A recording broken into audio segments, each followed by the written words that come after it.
हे यौ सकले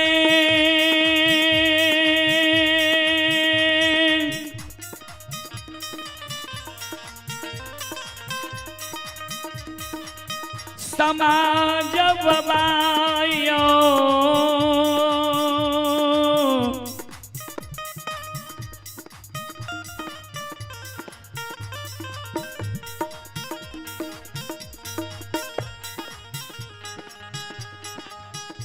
ये भरुनई बाली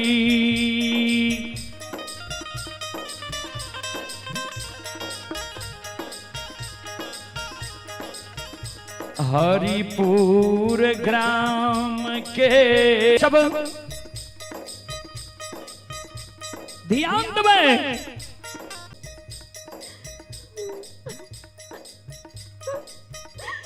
कैन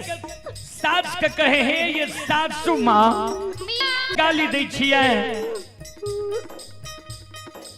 किया हमरा माँ भाभी के उल्हन उपराग दै छियै ये सासू माँ हम गलती केलो हमरा यहाँ मारू